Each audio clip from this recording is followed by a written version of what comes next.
ভারতের হামলার ভয়, আর সেই ভয়ে পাকিস্তান নিজেদের এয়ারপোর্ট গুলো বন্ধ করে দিচ্ছে। একেবারে বিজ্ঞপ্তি জারি করে জানিয়ে দিয়েছে করাচি এবং লাহোর এই যে এয়ারপোর্ট গুলি রয়েছে সেগুলি 31শে মে পর্যন্ত সমস্ত রকম বিমান চলাচল তারা বন্ধ করে দিয়েছে। ডোমেস্টিক কমার্শিয়াল সবকিছু, ডোমেস্টিক বাদই দিন, ভিকমাঙ্গার দেশ, এখানে আমার ডোমেস্টিক বিমান কি করে হবে? যাই হোক, কমার্শিয়াল বিমান তারা বন্ধ করে দিয়েছে। এইবার ভয় ভীতিটা ঠিক কোন জায়গায় ঢুকেছে একবার ভাবুন। ভয়ের চোটে বিমান বন্ধ, আমাদের এদেশেও বিমান বন্ধ হয়, কিন্তু কি ঝড় জল সাইক্লোন এই সমস্ত এলে পরে তবে আমরা বিমানকে বন্ধ রাখি যাতে যাত্রীরা সুরক্ষিত থাকে। কিন্তু এই দেশটা ভারতবর্ষ আক্রমণ করেইনি, তার আগে এতটা ভীত সন্ত্রস্ত হয়ে গিয়েছে যে নিজেদের দেশের বিমানবন্দর বন্ধ করে দিয়েছে। এটাই মনে হয় পৃথিবীর প্রথম দেশ যাদেরকে শুধুমাত্র যুদ্ধ হবে এমন একটা আবহ তৈরি করলে ভয়ে লেজ গুটিয়ে পাঠিয়ে যায়। लाहौर और कराची एयरपोर्ट्स पर कमर्शियल परवाजों को मखसूस औकात में बंद करने का फैसला किया गया है। এটাই হচ্ছে এই দেশের মূল লক্ষ্য।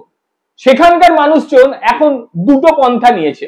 এক হয় তারা ট্রেন যোগাযোগে যাচ্ছে, ট্রেনেও তো আবার ভয় অন্যরকম, মানে কয়েকদিন আগে বালুচিস্তানে যে কাণ্ড ঘটেছে সেই ভয়ে ট্রেনেও চাপতে পারছে না, এবং কি আর করবে, নয় তারা গাড়িতে যাচ্ছে, সেখানেও একদম ভয়ে আত্মারাম খাঁচা। ভাই যুদ্ধ শুরু হলো না, তার মধ্যে বিমানবন্দর বন্ধ হয়ে গেল 1 মাসের জন্য। ভাবুন এদের নিরাপত্তা ব্যবস্থাটা ঠিক কোন জায়গায়, কতটা দুর্বল রয়েছে এদের নিরাপত্তা ব্যবস্থা।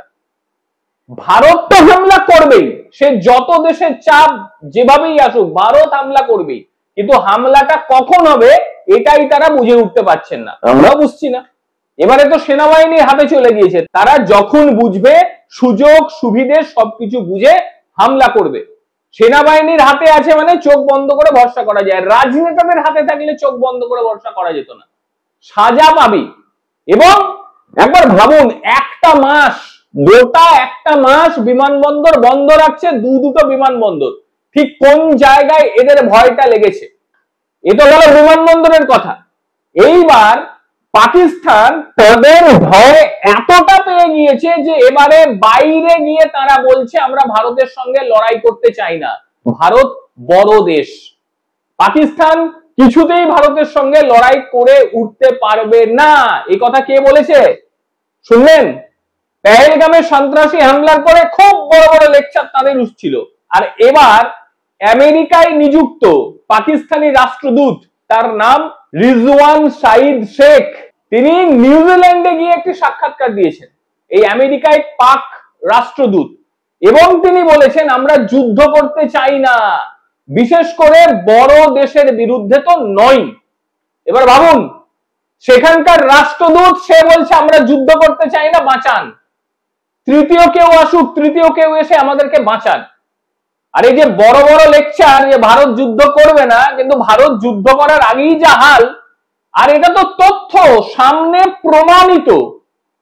লাহোর করাচি বিমানবন্দর বন্ধ হয়ে গিয়েছে, এটা প্রমাণিত, সেখানকার মিডিয়া দেখাচ্ছে, আমি বকছি না, সেখানকার মিডিয়া বিষয়টি তুলে ধরেছে, আপনারা দেখলেন, সেটা দেখিয়ে দিলাম। আর এই যে পাকিস্তানি রাষ্ট্রদূত যে আমেরিকায় থাকে, সে যে বলছে যুদ্ধ করছে না, সেটাও তো সংবাদ মাধ্যমে এসেছে, কোনো মন গড়ানো কথা নয়। অনেকে এসে আবার বড় বড় লেকচার মারে যে না আপনি মন গড়িয়ে কথা বলছেন। এই অশিক্ষিত গুলো আমার পেজে থাকা না থাকা কিন্তু একেবারে সমান, একেবারে সমান। তথ্য নিয়ে তবে কথা বলি, ওই মাথার মধ্যে স্বপ্ন দেখে পরের দিন ঝাড়ি না। যে অশিক্ষিত গুলো লিখছেন তাদেরকে বলবো দয়া করে একটু আন্তর্জাতিক রাজনীতি পড়ুন, আন্তর্জাতিক পেপার টেপার পড়ুন যদি পড়তে পারেন। আর আমাদের দেশের কয়েকজন রয়েছে তারা তো রীতিমতো খেপে গেল যুদ্ধ যুদ্ধ বলে, এবং এমন কথা বলছে যাতে দেশের মানে ক্ষমতা নেই যুদ্ধ করার। আরে বাবা সবকিছুর একটা সময় সুযোগ আছে। পাকিস্তানের অবস্থা তো দেখছেন, অতি দুর্বল করে দিয়ে তার উপর আক্রমণ করলে ওই একটা দিনও পাকিস্তান টিকতে পারবে না, এমনি তো এই হাল। তার সঙ্গে বিমান বন্ধ করে দিয়ে যে কারণ শুধুমাত্র ভয় ভারতের তা নয়, বিমান বন্ধ করে দেওয়ার আর একটা কারণও আছে, খোঁজ নিয়ে দেখবেন বিমানের জ্বালানি আনার মতন ক্ষমতা নেই।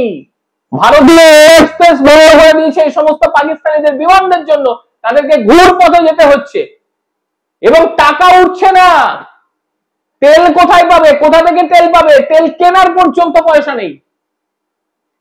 পাকিস্তানের এই কদিনের শেয়ার মার্কেট পুরো মাত্রায় বসে গিয়েছে, পুরো। এরপরে খাওয়ার পয়সাও জুটবে না। আর পাকিস্তানের শেয়ার মার্কেট বসার তো কারণ রয়েছে, যারা সেই দেশের দু একজন নবী খেয়ে পয়সা লাগাতো তারা সব পয়সা তুলে নিচ্ছে। আরে ভাই, কবরস্থানে কে পয়সা লাগায়? কে পয়সা লাগাবে এই কবরস্থানটা? এটা কবরস্থান হয়ে গেছে, সেখানে পয়সা লেগিয়ে পয়সা ডোবাতে কেউ চায় না। কাজে যে পাচ্ছে সেই কিন্তু সেখান থেকে পয়সা তুলে নিচ্ছে। সিঙ্গেল ইনভেস্টমেন্ট নেই এই কয়েকদিনে, সিঙ্গেল ইনভেস্টমেন্ট নেই। এটা তো হয়েছে ভারতের জন্যই, ভারতের চোখ রাঙানোর জন্যই।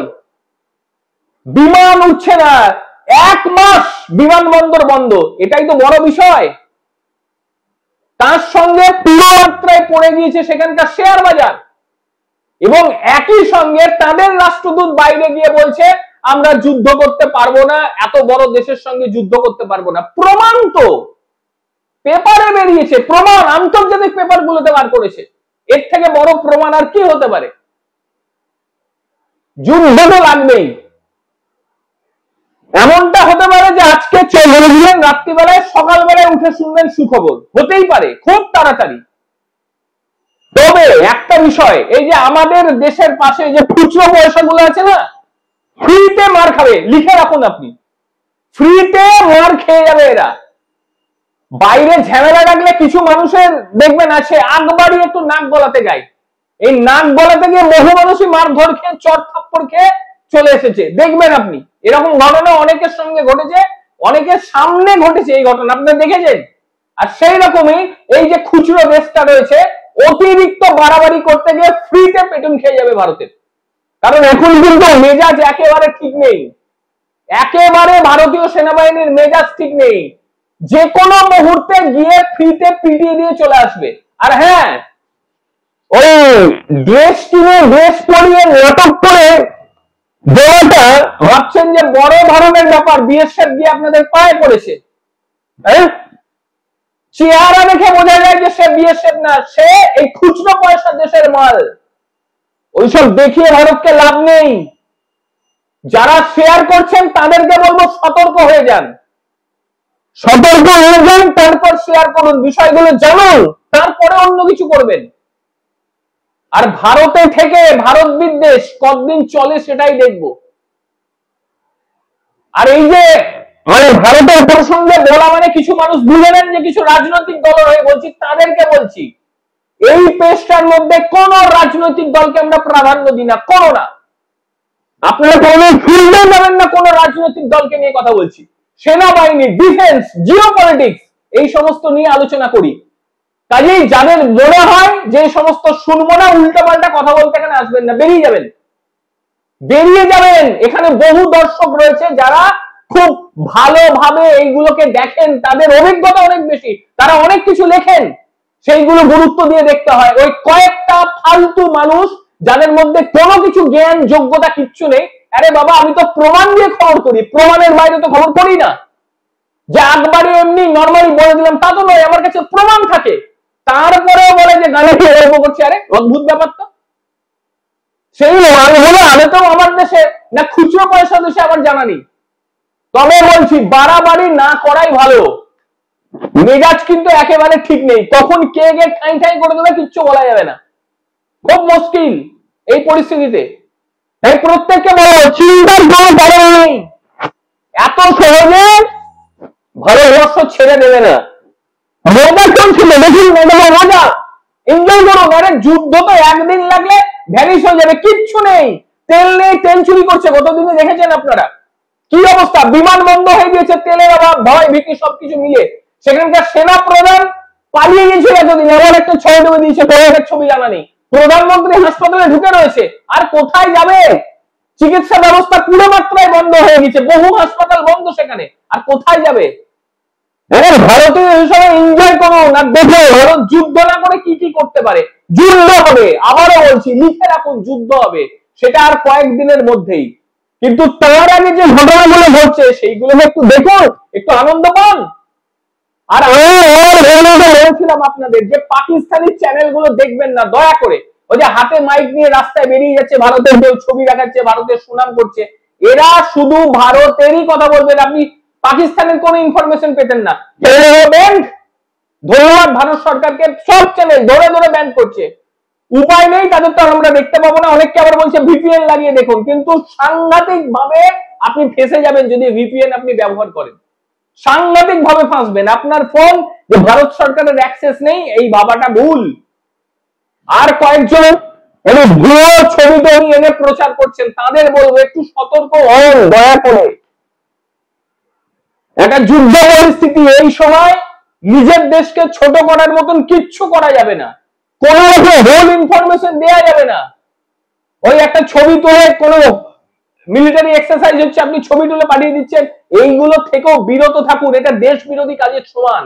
আর পাকিস্তানের রাষ্ট্রদূত বলছে আমরা যুদ্ধ করতে পারবো না ভারতের সঙ্গে, ভারত বড় দেশ। এই বিষয়টা নিয়ে কি বলবেন অবশ্যই জানান আপনাদের মতামত। আর আপনাদের মতামত জানতে পারলে তবে কিন্তু ভিডিও তৈরি হবে আর একটু ভালো ভালো। প্রত্যেকে ভালো থাকবেন, সুস্থ থাকবেন। আবার দেখা হবে অন্য কোনো দিন অন্য কোনো বিষয়। ততক্ষণের জন্য নমস্কার, ভালো থাকবেন।